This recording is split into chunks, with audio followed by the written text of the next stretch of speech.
how they answer them, because, gentlemen, we are loading into picks and bans, and straight out of the gate, Ambition is denied Sejuani. Yeah, and if Samsung was going to switch to the ban phase, I thought WE would as well. The Sedge is actually something I would have liked to see Team WE bait with a little bit and hold it off, but so far the first ban in Game 1 from Samsung was Kalista, and the Sedge has mashed so far.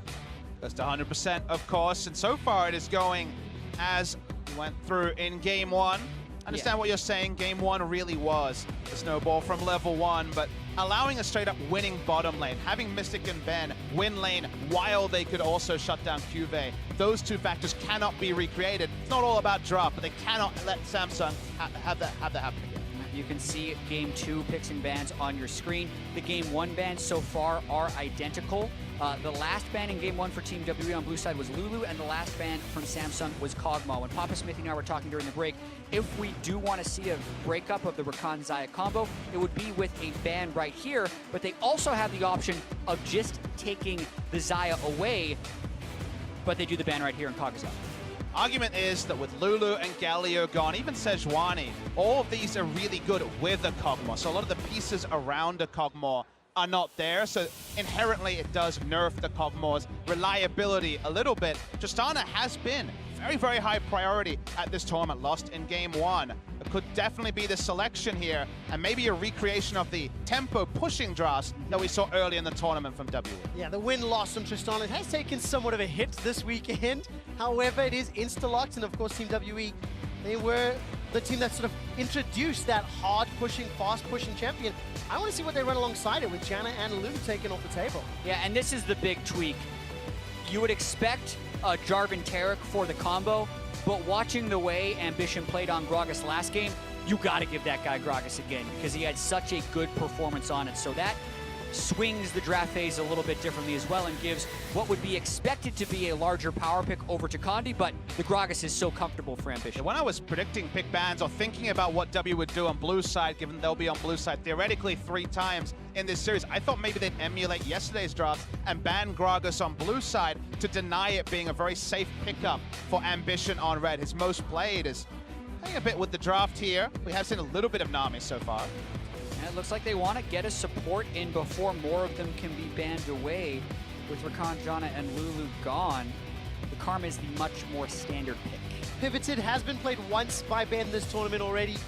Unfortunately for him, was not that great. 0-3-6 was the final stats, and it is now locked in once again. An outside chance to mid lane flex pick as well. So does play with the minds of Samsung Galaxy a little bit. Xiye does go on wave clear duty from time to time. His crown going to his tried and trusty Varus, by far his most played AD carry in the LCK in summer season. Known to have that small effective champion pool, but on the ones he knows, he sticks with it. Oh, surprised a little bit there. Straight out the gate, Caston taken away. Samsung maybe leaving their top laner for counter pick, if that's a signal. Not quite sure. We'll see how the rest of these bans play out. What are we considering here, Jats? Oh man, there is a lot to take in from the early draft phase, but pushing lanes is what Samsung is going to want. That's what they excelled with before. So the Taliyah is not necessarily a bad thing, since they've already banned out the Caston, and that's why the Gnar ban makes so much sense for Team WE. So if we don't see a Taliyah ban right now from Team WE, I think we get a Taliyah pick from Samsung. They're returning to it even if it had no value in Game 1.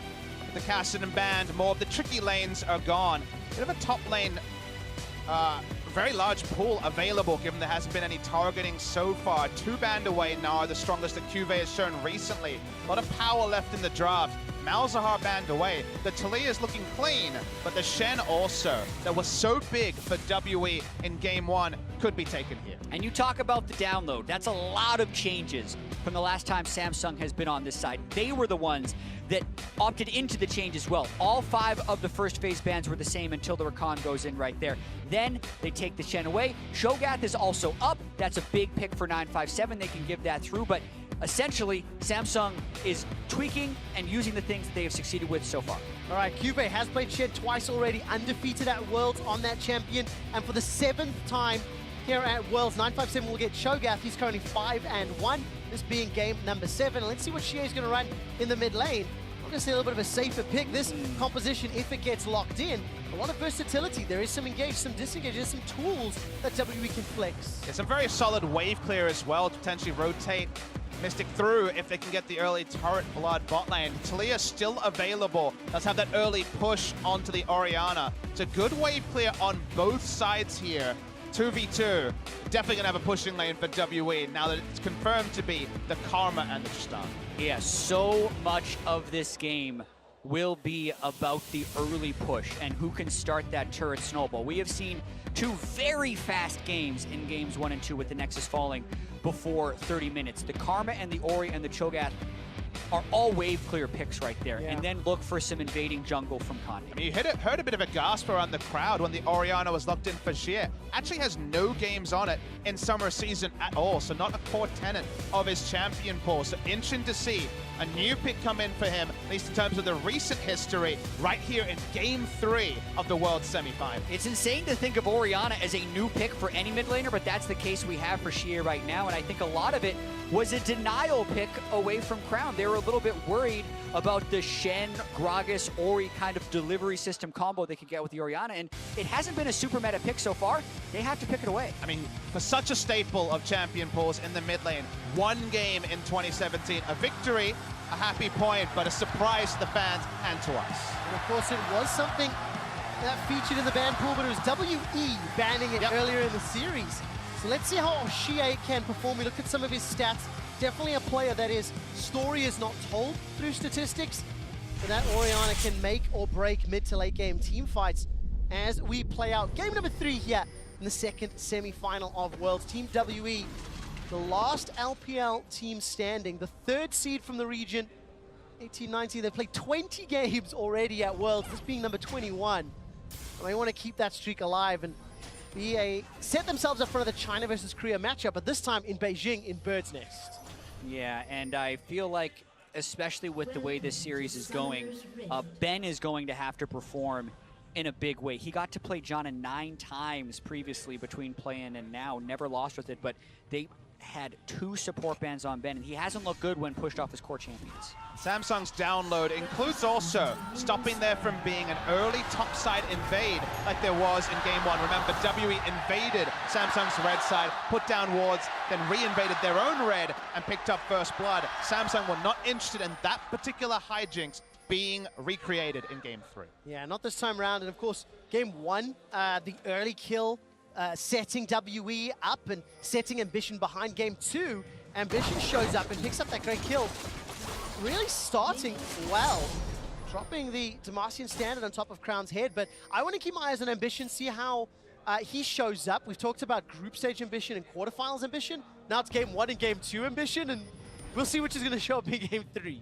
Yeah, and I wonder if level 2 ganks are a possibility. That's a pretty aggressive gank pattern, or trade pattern we saw in the mid lane. You all very rarely want to actually trade with the Taliyah level 1 because the Taliyah will out-trade you, but she went for that aggressively. Could be for the threat of the level 2 Jarvan. I think also it was for getting this very deep warded onto the Raptors to stop there being a super leash of sorts. It's a mid lane leash. But Ambition starting top side. Little cheeky stun coming through as Condi's actually joining them here. Well, JJ will spot it out. What does that mean? They didn't ping him, so that means they didn't spot him in that tri-brush. Does mean the only pathway straight through lane, and Condi is not spotted going to Ambition's blue buff. All right, very cheeky. Ambition's made his way north. Crown might get a ward on it, though. They're really on top of things. He does. That's really smart prepping. Now they can collapse on him. I don't know why Condi's sticking around. All right, Condi's now going to make it away with his life. Level 2 gets the knock-up, gets a good chunk of damage down onto Crown. Forced to run for his life. No movement yet from xiye. xiye was stuck in the middle lane. Has finally moved. Flash for flash. CoreJJ looks for Condi, but gets to summon a heal from xiye as well. This is really delicate. Crown's still level 1, trying to get into the minion wave. Takes another Thunderlord's trade. Man, these games, the action, like trading levels, has persisted across all 3, just blow for blow from minute 1. Do love the flow-on effect though, Ja. I love the fact that it was just a bit of a feeling. Like you say, they didn't spot the Jarvan in the brush, went for a ward to deny even the gank, but they went to the next level and said, okay, we thought he was there, why not check the blue buff? Couldn't get a big advantage from it. Yeah, just credit to Crown and Ambition for being able to get those wards. Can't get the kill, but it's a pretty big advantage they potentially gained off of that. xiye also has used heal in the laning phase. Condi now flashless, so that really strong start that Team WE had in game 1 the last time they were on blue side. It's not the case right off of this. Take a look at CuVee, moves in, gets that Scryer's Bloom pop, places a ward down. All information completely downloaded on the side of Samsung. They've got the entire playbook available to them. Now, of course, there is somewhat of a cost because of the shenanigans. Minus 10 CS in the bottom lane, minus 8 CS in the middle lane. So Team WE has got some advantages against the pushing lane or in the lanes where they can push. I mean, bottom lane is definitely going to be painful. No flash Taric against already the advantageous pushing lane matchup of Tristana and Karma. So for now, under the turret mid lane for Samsung. Samsung ambition just being a jerk. Yeah, no doubt. And we do have to pay a lot of attention to this bottom lane. Mystic is on a scaling AD carry like Tristan. They have the winning lane, right? If that is the key for their success, which it has been, it's on Ambition and Samsung to try and shut that down. Ambition's setting himself up, but it's a difficult lane to get into. All summoners available, Ben and for Mystic. Body slam not even going to reach.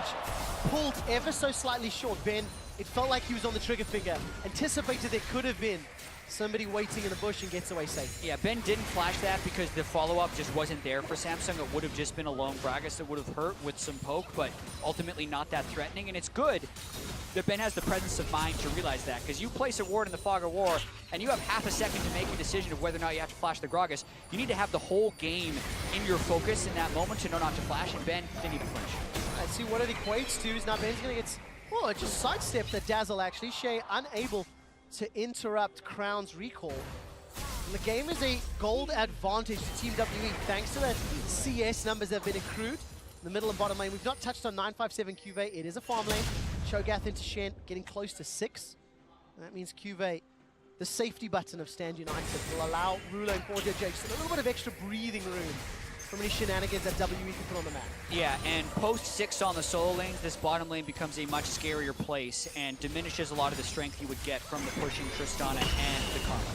A really good buffering there from Mystic.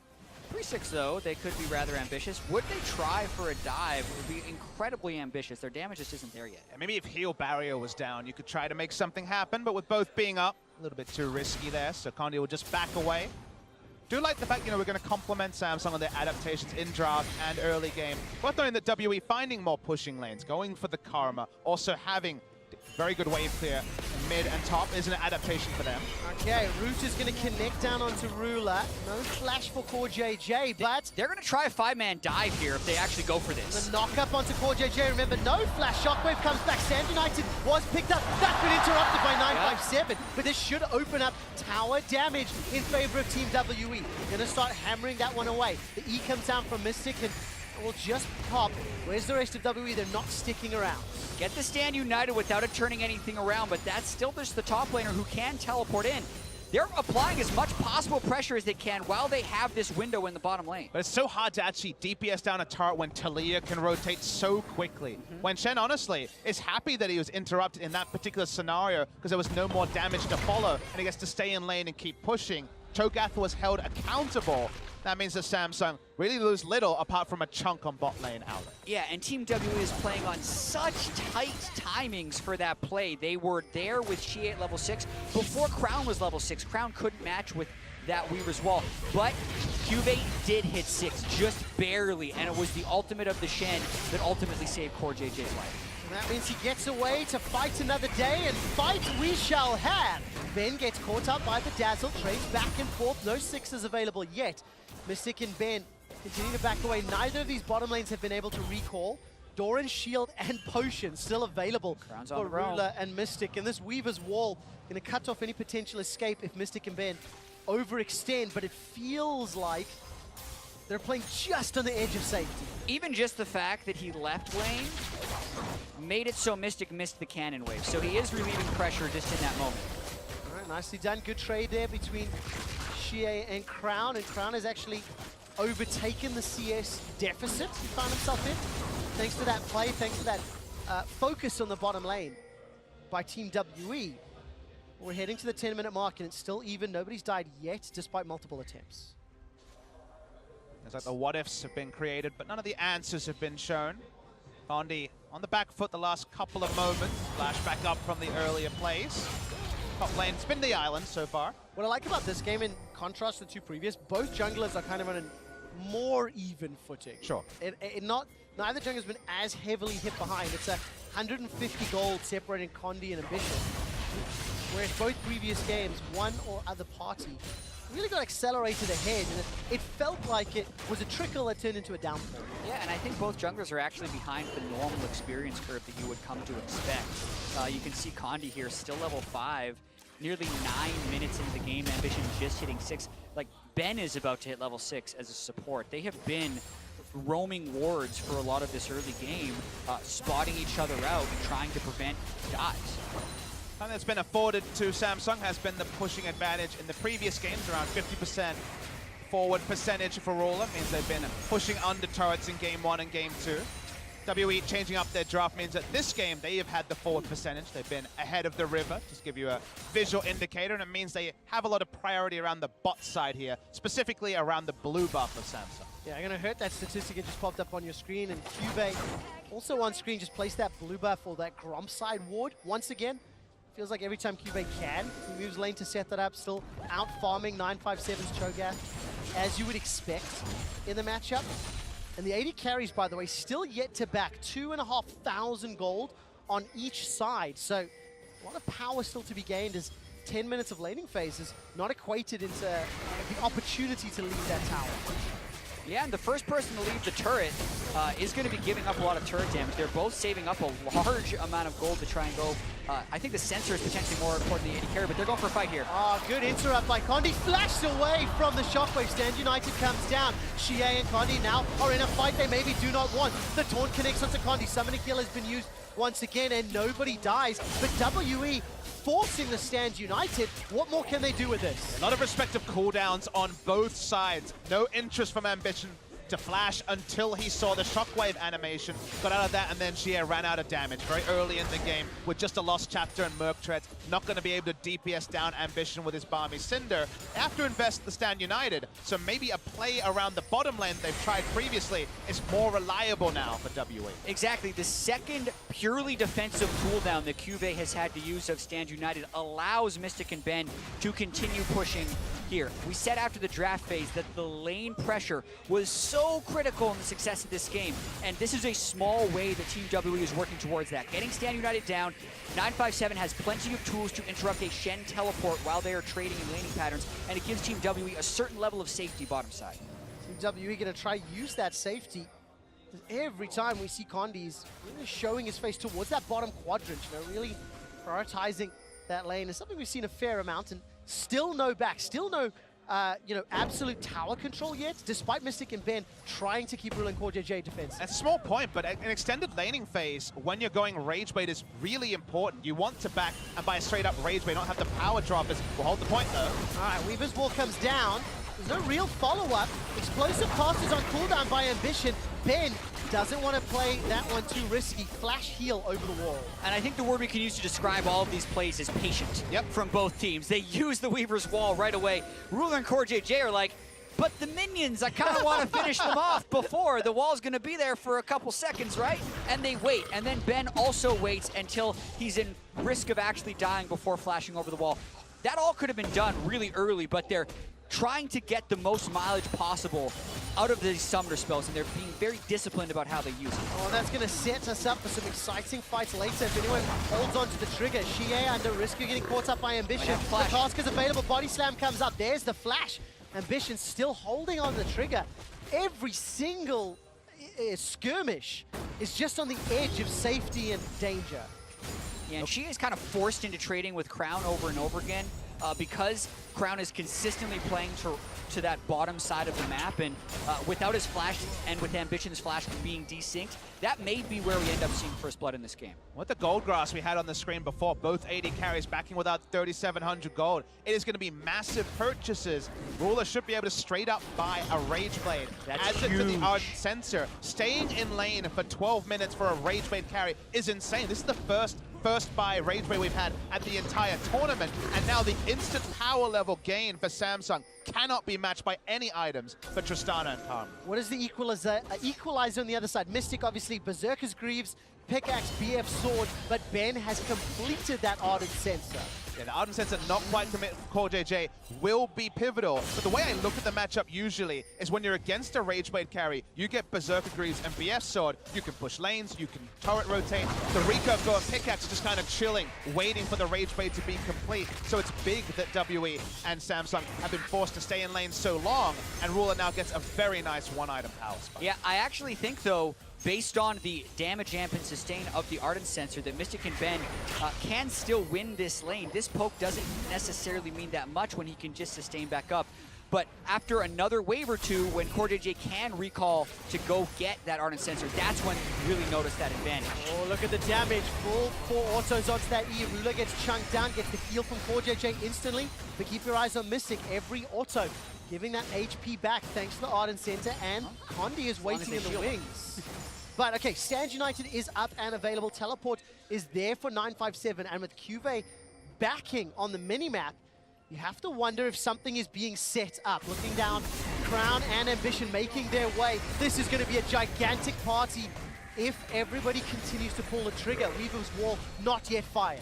Ben being flashless caused a level of uncertainty for Team WE to be aggressive, which ended up putting them in the right spot because that's what Samsung was looking to punch. But Samsung has to outnumber because of the Ardent Sensor being there, because the damage instant trades are being lost by Ruler and CoreJJ.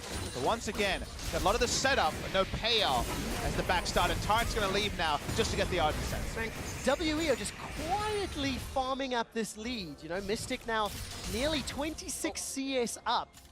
Small misstep there by xiye, but, you know, Righteous Glory picked up for 957. xiye and Mystic getting closer to their first big completion, and you have to feel that both teams are going to be fairly happy with this even early game because they both scale relatively well into the mid and lates. And they're both big-time team-fighting teams. Like, that's the point in the game that they really want to get to. I would say that Samsung has a bit of a hedge towards a 4-1 team and a split-pushing team, but still big, giant team fights. And xiye with Condi are going to be looking to pull off the Jarvan Orianna combo in team fights and have Mystic go off the backside and clean up. So, yes, the Rageblade is a power spike for Ruler right now, but neither team is super unhappy about the state of this region. In the super late game, I take Cho'Gath in 2 tank comps over the Shen and Gragas in the pure 5v5 just because Cho'Gath feasts on the front line. Shockwave inevitably going to hit some frontline members as it goes for some carries, and you usually have the first frontliner go down. So in the super late game, I look to WE, but super late game is very far away when we're only 16 minutes into the game. Well, it feels like we're going to get there, though. At this current tempo, neither team making a mistake yet. Oh, big burst of damage from Ruler. Getting the best of that trade with that Rageblade stack as well as the Blighted Quiver. Exactly. Keep the Rageblade stacked up. It means one hit gives him 2 Blights. He procs it right away, and it's an untradeable thing for Mystic as he's kind of stuck under his turret at this current moment, and that's why Samsung is threatening. Keep your eyes on this dive. The latest Giving up the turret for it. The latest first blood at Worlds, gentlemen. 17 minutes and 41 seconds. A little over 70 seconds away. A tower will die before a champion does in favor of Samsung Galaxy. And what more will they take with it? They got the first dragon, they got the first tower, and Samsung are now in control of and the they couldn't get a deep ward down bot lane, so even though 957 with his trademark step out of lane, look for a teleport, there was no flank ward. That's the one that cost Cloud9 so dearly in game 1 of that quarterfinal. No ability to punish, so a free objective to Samsung. Yeah, and I think the threat that Samsung was putting on the turret justified Team WE backing off. But the Shen ulting in on a Taric who puts Cosmic Radiance on everyone probably would have been first blood of the game, and then also the turret for Samsung. So I think the patience of Team WE, even though it hurts to just give up first turret when you're the Trist Karma lane, it feels bad, was the right call in the moment. Well, Samsung bringing a lot of power to bear. The fact that Crown was even threatening as well as everybody else. So continue to play out this very, very, very extended laning phase. I mean, Ruler and CoreJJ, they didn't leave their tower. They want to hold on to it. They came back down. I want to see where Mystic and Ben go after they've just backed and picked up the Infinity Edge, because it feels like Team WE, they're the ones that are making the first swap here. Mystic and Ben, they've left their lane. Obviously, they have no tower left to defend. Yeah, and it is a game of inches as well at this point. 18 minutes in now, no first blood, but the vision control starting to creep up for Samsung. They've already taken first turret. They're controlling the red buff. They have the dragon. They are building these advantages slowly. to maybe dive the Cho'Gath, as Cho'Gath has been sent to deal in the 1v2 and almost supreme control of the bot side to Samsung. And as long as Ruler's keeping his Ginsus fully stacked, he is so much more threatening. He's doing a great job of that with this red buff. Yeah, Team WE cannot hold into the inner turret, so the second of the game will fall almost uncontested. Xiye may be cut off by Crown. They're looking for more. They're going to keep pushing. There's no reason for them to back off. All right, Xie's now joined the fight. This is a 4v3 at best. Wave clear of Orianna and Cho'Gath will buy some time. Team WE will pick up their first tower. It's still an even game in gold as we get to this 20-minute mark. And in comparison to the two previous games, where it felt like the winner had already been dictated and decided, this is obviously the most even of the series. And now we get to see who can flex their mid and late game team fighting skills. Both teams comfortable in the late game, historically within their own regions. Yeah, and right now, Samsung is doing a really good job of working around the Rageblade power spike. That's the one-item power spike that Tristana doesn't get. The Infinity Edge needs to have the static shiv counterpart, and then I feel like really kicks in a high gear on the second Zeal item. So Team WE is just trying to withstand this storm, but Samsung getting more out of the Rageblade power spike than many teams have so far at Worlds. A lot of that from just being able to keep the laning phase going till both AD carries had over 100 CS. A jungle gank comes up, someone has to back with a flash down. They don't get the Rage Blade as a first buy. But extending the laning phase that long was the only real advantage either team has gotten the entire game. And you see how safely Team W played around the Rift Child as well. It started that one off, instantly backed away the moment any sort of Samsung presence was shown. So that one's going to time out. No Herald today. In game 3, rather. Dragon will be coming up in a minute and a half. Samsung picked up the first one. 1 towers to 2, but still an even goal game. Just setting ourselves up for some big, very, very pivotal fights. One confident, one strong victory can lead to a Baron, can lead to absolute map control and vision control. A lot of pain here. Red buff and the Titanic Hydra complete. All 957 can do is run away. Has to completely concede the wave, which means CuVee is free to ultimate, which then makes it more difficult for Team WE to defend this turret, knowing the Shen ultimate could come in and die. Mystic has to cede a lot of ground to rule it. And it's so important that they got first turret on bot side, because now you send the 4-man unit top side, Shen can join instantly. The Taric Ardent Sensor Baron threat is something we always talk about, but it's so real if Samsung can cement control on top side. And to me, steps towards that, get this top lane turret, take down mid, and then Baron's on the menu very short. And there's a very real chance this could be a game where we see first Baron before first blood. Oh. It depends if they are disciplined enough to set up this bottom side play, and Team WE doesn't try and orchestrate a Jarvan and Orianna play to burst in before the Taric ultimate can land, because if Samsung keep prepping around this mid lane and top lane turret, they could get something to happen. It all depends if W wants to sit and defend. Mission. They're going to look for it. Dead. First blood will be picked up by Ruler onto Xiye, the latest of World 2017. Tower is the focus as well. Going to drop that one. Third tower of the game. But that only happened because Team WE tried to defend, in which they were not equipped to do so. The waves are out of position. That could have just been a turret and not a kill for Samsung, but they end up getting a little bit more. But for Samsung, it's surgical, Chat. This game is what they wanted to do in game 1. Disarray in the early game meant they couldn't hit their power spikes. They fell behind. They lost this game. It has been the sort of control game. Samsung are the sort of team that could win a game with 0 kill score, because they can play around side lanes well. And you talk about things like the gap, which is a big thing. We'll hold on to that point, though. Is in the mid lane, I'll hold on to the gap point, because the Gragas play here, very nice. Yeah, and you can see Xiye doesn't have time to react. Had maybe 0.2 of a second by the time Ambition showed before he was instantly CCG'd to death. And then they get the turret afterwards, no problem. The gap between Korean teams and other teams has closed. You can see that in this tournament, where so many games have gone to 5. Team fighting-wise, there's definitely been very impressive team fighting teams outside of Korea. But guys, the one area where consistently I think SKT and Samsung show it best that Korea is advanced is in terms of playing the map, in terms of the macro play, in terms of playing around tempo, being defensive where you need to, and getting big advantages on other sides of the map. Samsung have done that in game 2 and game 3, and you feel this kind of strangulation of WE, even if the kill score is so low. You also have to wonder, though, how much advantage can Samsung get? Because they need to have a lot. They need to play around this Baron, unless W can get the fight. Body slam was interrupted there. Condi still got Cataclysm available, but look at the Radiance. That's going to buy so much time. Now it's a 5v4. Good shockwave in reply. 957 gets the feast out. It's a 1-for-1 jungler for support. CuVee gets a taunt up, knocked back, and xiye dropped down. His flash means nothing. Samsung Galaxy are running away with this fight as they're trying to run Ben and Mystic down. Mystic takes a couple more volley shots to the face and ends up being a 1-for-3 in favor of Samsung. And there was 21 minutes of pain leading up to that moment of the surgical demolition from Samsung. WE goes for the fight, but they just don't get the clean initiation. The Taric ultimate ends up going down, and they just clean house on Team WE and now have the large lead they have been building towards for so long. And the adjustment and pick of bans is no clearer than the Shen that was prioritized in the second round. The Shen able to use here, used on Ambition, huge shield coming through from both the Shen, opposed to the Colossus. Watch the Shen particularly, get the first kill onto Condi, he's all alone. The taunt here from CuVee after the shockwave onto xiye and multiple members turns the fight that started 1-for-1. And then watching the end of this fight, the taunt chained into the seismic shove. Beautiful. What takes xiye out of the fight was still a relatively close fight before that moment, but in that big moment, they do out-execute. And look at the gold difference. So a bunch of kills, Baron secured as well, and a 5,000 gold lead. Samsung Galaxy are ahead in every single metric, and they played the map beautifully already. Now it just gets easier with Baron.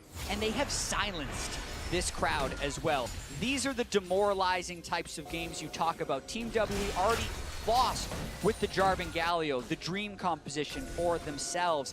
And this game, Samsung has just lulled them to sleep, but are winning in all of the lanes. It was about the push. That's what we talked about. They had the push in so many different ways, and they're getting aggressive only when they need to, making it feel a little bit hopeless for Team WE. Can WE even really get on the board in this game? Because they need something to get some momentum back. Safe objectives for WE to pick up have dwindled minute after minute. Minions became harder. Their jungle camps were contested. Wards were moved up, and now with an engage comp, which is really all you can describe WE's comp as it stands right now.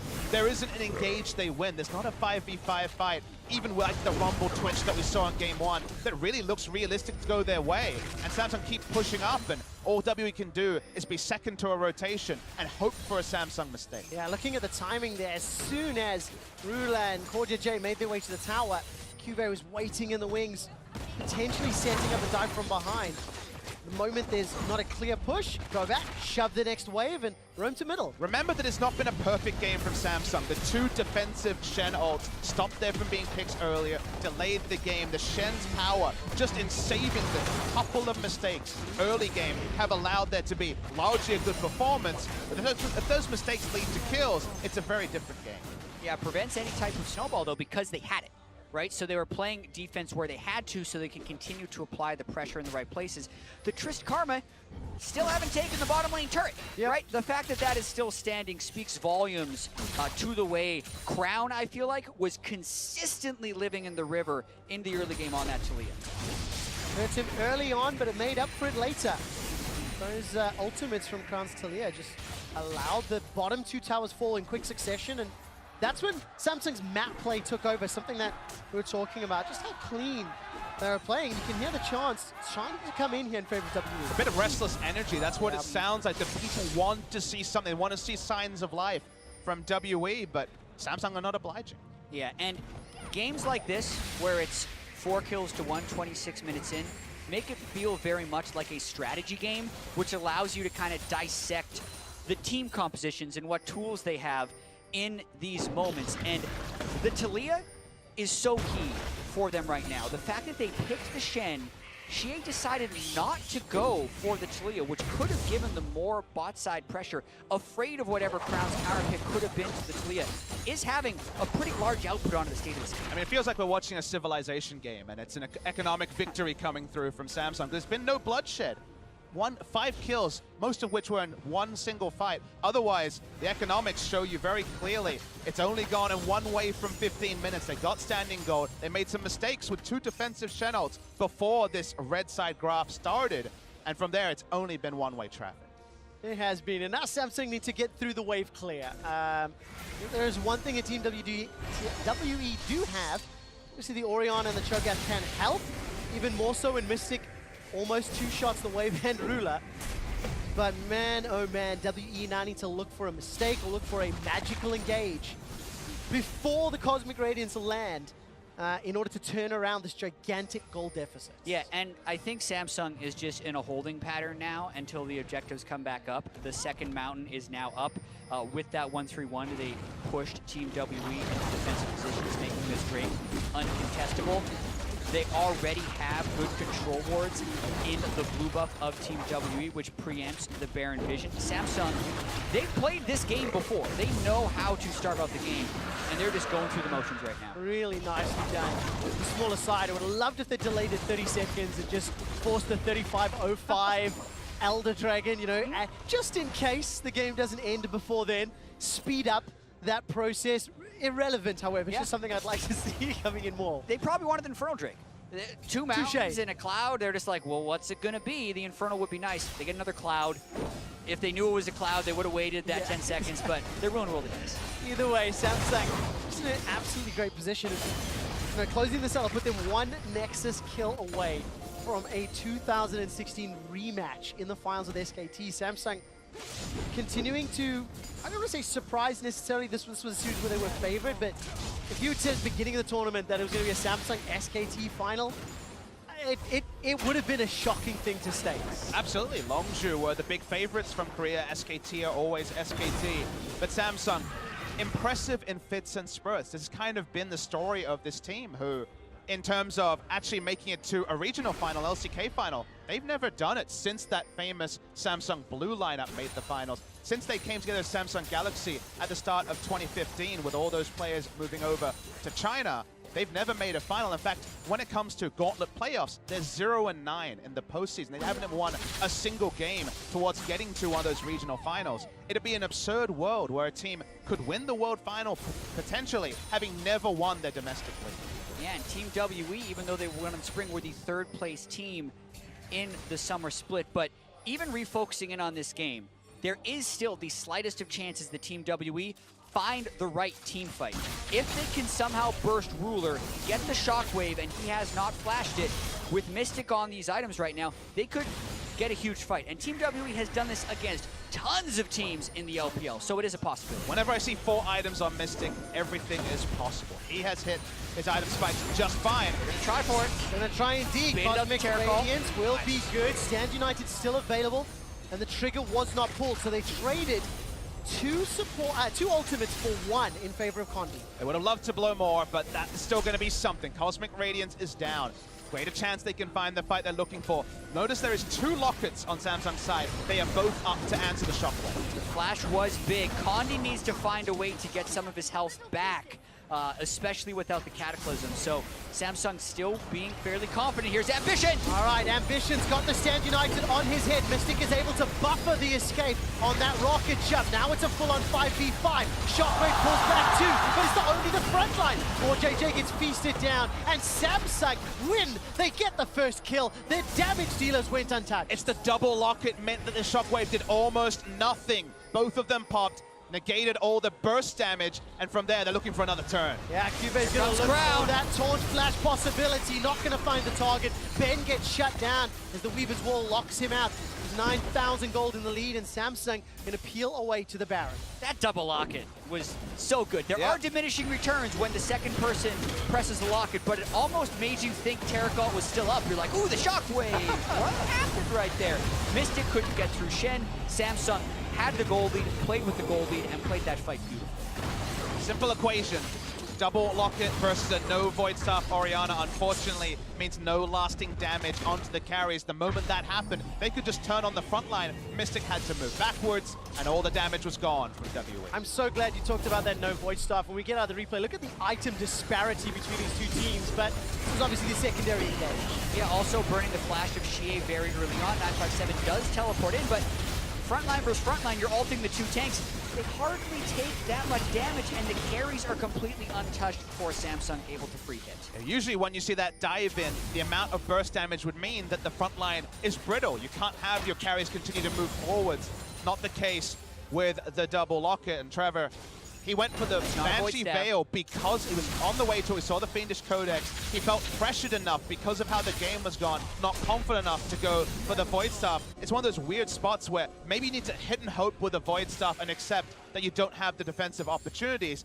We talked about calculated risks in game one. This feels like very much a defensive choice in a game where you don't have the latitude to make it. At this stage of the game where it is, you need that 3,000 elo shockwave, and a Banshee's Veil's not going to get you close to that, especially when you compare on the other side, Deathcap, Leandries, Morello, and Voidstaff for Crown's Taliyah. He's just going to be destroying people with that threaded volley. So Baron up, only inhibitor turrets remaining.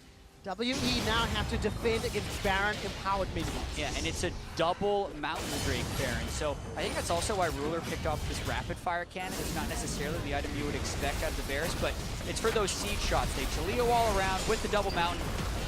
That was easy. But Samsung is also just making it look that easy. Cutting through the tower like a hot knife through butter. Inhibitor falls as well. WE, they don't fancy themselves any opportunity for an engage yet. Yeah, and Team WE has probably just waited too long to find these fights. They were never able to orchestrate that right engage, and it's the gold that is really paying off right now. It's just a 3-inhib destruction by Samsung. Team WE, the reason they're not engaging is because the game just ends on an engage, and they're hoping for some type of lucky fight with Mystic, but Samsung is not the team to give it to. Trying to find an opportunity. Cosmic Radiance starts getting channeled, and Condi will stay alive just a little while longer, but the chain of corruption spreads from 957. He's forced to flash back away. Now Ambition takes a couple of autos. Look at those shields and the lockets and the heals. The third inhibitor falls. Samsung, despite the fight looking a little bit hairy, they get every inhibitor, and this will just allow them to use this 14,000 gold lead and double super minions to push down the Nexus. The game extends, but to what end when you lose all 3 inhibitors when you're WE?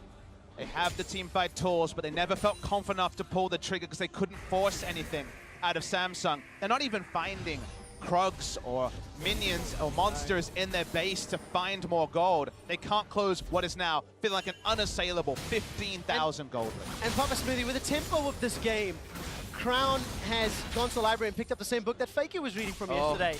Got himself 9 stacks on that Medjai's in 35 minutes. There's the next dragon, not an Elder.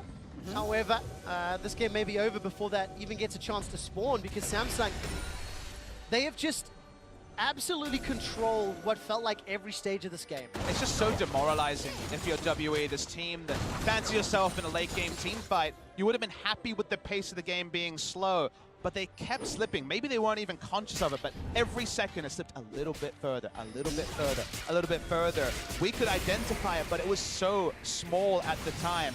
But now it's turning into a much faster pace because this game ends when Samsung chooses for it to. 3 inhibs down, don't even need the Baron because there are 6 super minions that can crash at the same time as they prep this push. And they're even just pulling them off the turret with another Taliyah wall. Yeah, that rapid fire cannon's going to keep Ruler safe as well if needed. There's the engage from Condi. Can't even finish the Cataclysm. He just gets dropped where he stands.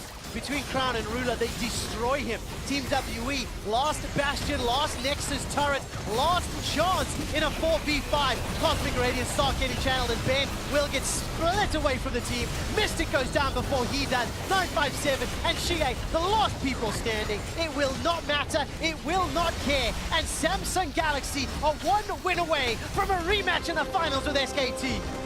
And that game was just pure, unadulterated domination by Samsung right here. It feels bad if you were WE right now in front of your home crowd to get beaten 10 kills to 1 in 36 minutes.